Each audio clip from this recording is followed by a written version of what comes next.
a lot of people continue to beat down on Georgia. Okay.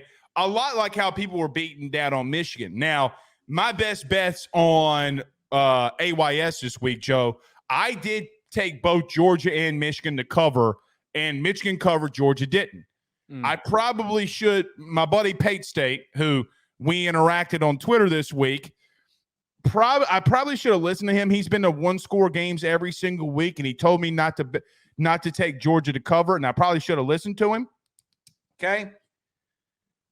Hugh Freeze calling plays was a big deal, was a massive deal. But I see so many people, reacting to Georgia's not that good. Georgia's not that good. Georgia's not that good. Okay. All right. I get you. But they were anemic. They have had very bad slow starts. But in the second half, I will admit, for the first time this year, Carson Beck manned up and won them the football game.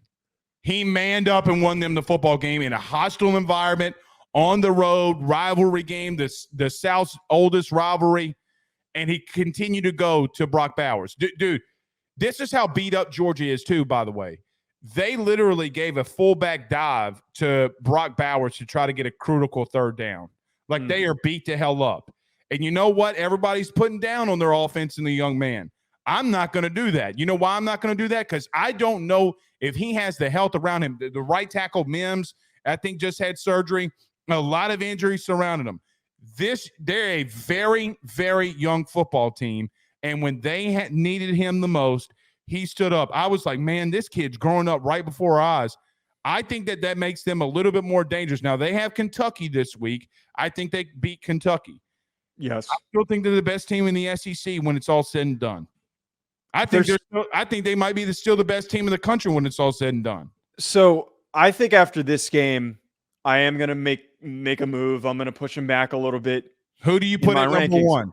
I'm going to put Michigan there. I just really think that Michigan has at times half-assed, and when they've decided to turn it on, they've really, really kicked the crap out of some teams. I think Georgia, their case and why they haven't been playing well, which is I'm not holding this against them at all. I'm not holding them against them. You just talked about the injuries that they've been dealing with offensively. That's why they've been having so much trouble moving the ball, but it's still an issue.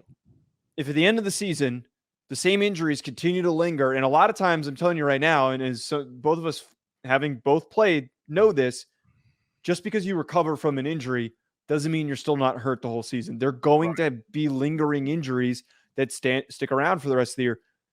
If this is how they're going to play, maybe they get a little bit better. There has been some signs of weakness that have shown.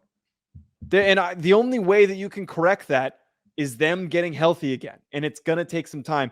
I will say, and I don't get why I had some people trying to dunk on me on Twitter, that their defense is still really freaking good.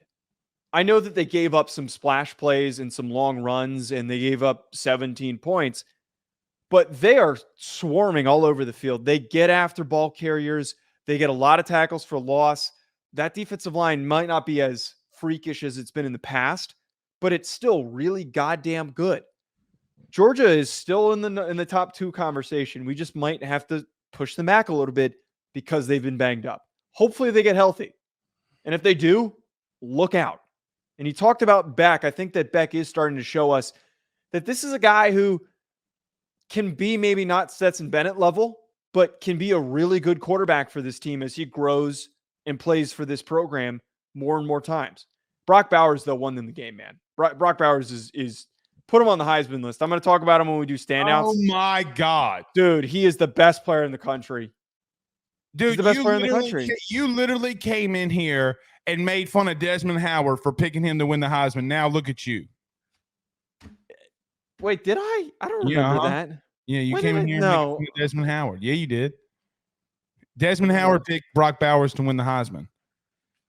Well, he's not going to win it, but he should be in the conversation. He has no business being in the conversation. Why? Because, Joe, literally, he's trumped in every statistical category when it comes to receiving. What do you mean? look at what I mean, look at what's happening in Washington, and I'm just going to say, look what's happening at LSU. He's a tight end through 4 games. Sorry, five games. He has 413 yards, 30 receptions, and 3 touchdowns.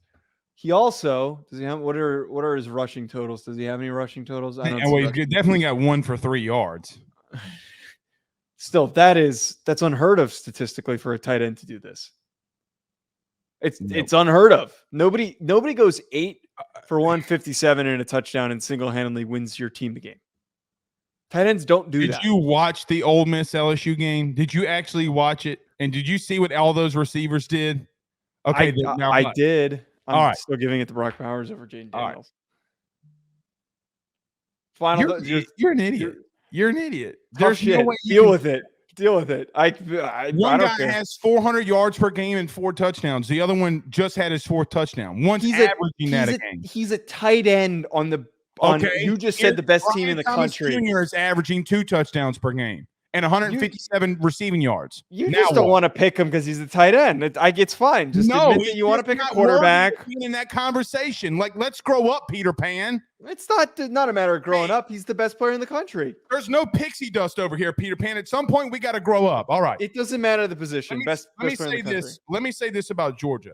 Yeah. That secondary is the best in the country. Yes.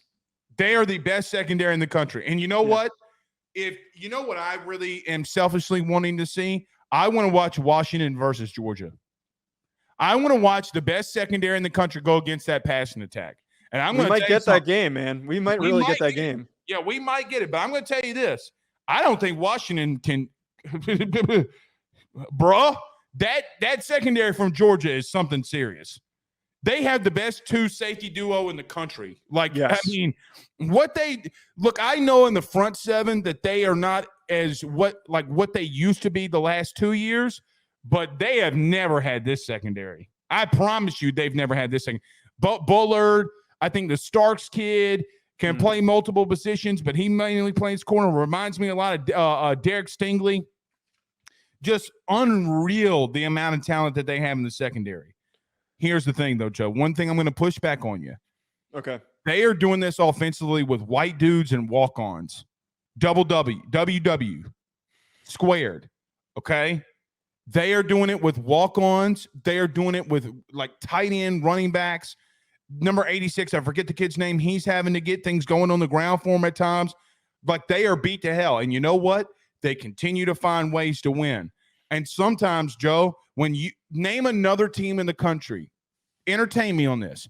Name another team in the country that can have the offensive dudes that are beat up like they are and still win games in a Power 5 conference. Right. That's why that is highly impressive, man. That's highly impressive.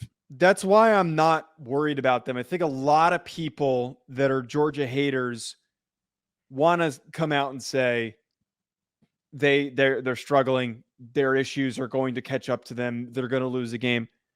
I think it's proof that they're still really dominant, that they're still going to be one of the best teams in the country at the end of the year, especially because the remaining stretch of their schedule is unbelievably winnable.